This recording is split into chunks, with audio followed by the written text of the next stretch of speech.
At this point in the class, we have learned about the basics of acids and bases. And we have also learned about how if you add a strong base to a solution that contains an acid, you can begin converting that acid into its conjugate base.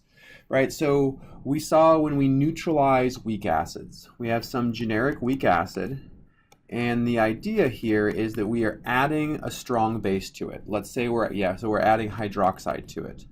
Okay, and this is a stoichiometric conversion to the conjugate base and water. Okay, so in the time leading up to the neutralization, right? In the lead up to the equivalence point, as we're adding hydroxide, what we are doing is we are creating a solution that has a mixture of a weak acid and its conjugate base. And I'll show you a quick example here to kind of reinforce what I mean. Right? So let's say initially we start with 1 mole of our weak acid, and we've added enough hydroxide to have exactly 0.5 moles of hydroxide added. And we know initially we don't have any of our products. So our change here is going to be minus 0.5 moles because the hydroxide is the limiting reactant. So we have not reached our equivalence point. So here at the end of our reaction, we still have 0.5 moles of the weak acid left. Hydroxide was our limiting reactant, so we don't have any of it left, but we do have 0.5 moles of our weak base still left. So at this point, we have created a solution where we have a mixture of a weak acid and its conjugate base. And in this situation where we have a solution containing both acid and the conjugate base, we call this a buffer. And buffers are incredibly important in chemistry, biochemistry, cell biology, really any type of environment that requires a solution that holds a constant pH. So the definition of a buffer is a solution that resists change to pH. Okay? It will still, the pH will still change, but it doesn't change very much as you add a strong base or a weak acid. And the reason for this is if you're adding a strong acid to this buffered solution, right? So this solution contains the conjugate base, and if you're adding hydrochloric acid, well, what you're doing is you're converting the base back to the weak acid instead of producing hydronium. So we do not produce hydronium in this reaction as we would if the hydrochloric acid were instead reacting with water in a normal acid dissociation reaction. Right? So in this reaction, we generate hydronium and the conjugate base of hydrochloric acid. So we know that as we make hydronium, we rapidly change the pH. But instead of this hydronium being produced, instead of water reacting with the acid, instead the conjugate base reacts with the acid and we make some conjugate acid instead of making hydronium. The consequence of this is that we do not have a very sharp change in the pH as the hydrochloric acid is made. The same thing goes if we were adding sodium hydroxide to this solution. So if we're adding sodium hydroxide to our buffer, it will react with the weak acid form of our buffer, and instead of making hydroxide and rapidly changing the pH, we produce water and the conjugate base. Okay, so instead of this hydroxide going on and rapidly changing the pH, this doesn't happen.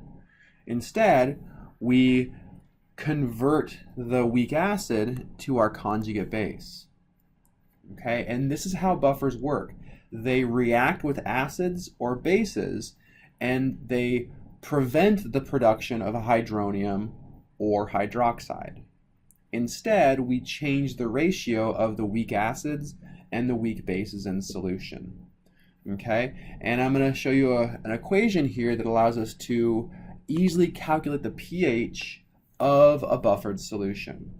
This is the Henderson-Hasslebalch equation, and in the next video I'm going to show you how this is derived from our acid dissociation reaction. Okay, so this is the Henderson-Hasslebalch equation, and this is a really useful equation because if you know the type of buffer, if you know the weak acid and the weak base that are present, then you also know the pKa, and this allows you to very easily calculate the pH.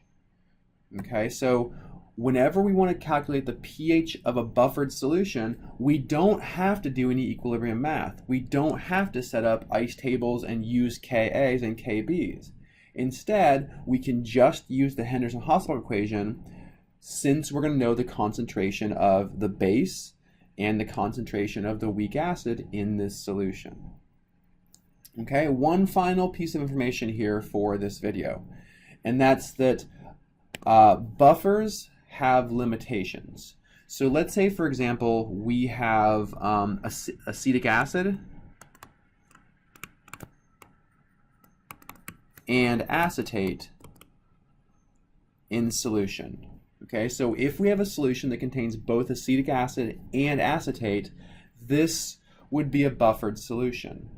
Okay, but this buffer has its limitations on the acidic side and on the basic side. So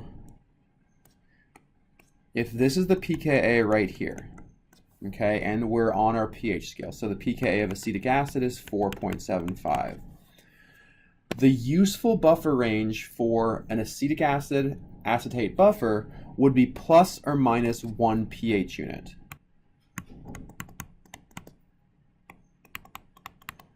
So this buffer would still be considered a buffer up until the pH of 5.75 and down to 3.75. So this buffer is good in this range, but anytime you go above a pH of 5.75 or below a pH of 3.75, you could not use this weak acid and weak base as a buffer. Instead, you'd have to find something else.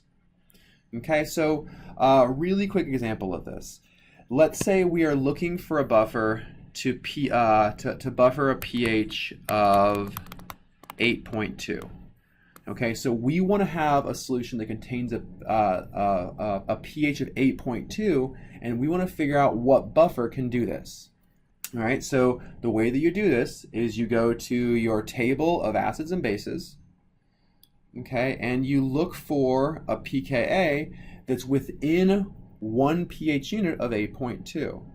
So anything from 7.2 up until 9.2 would be a solution that would be able to buffer this pH. So in this case, we could use the H2PO4, HPO4 pair. We could use hypochlorous acid and hypochlorite.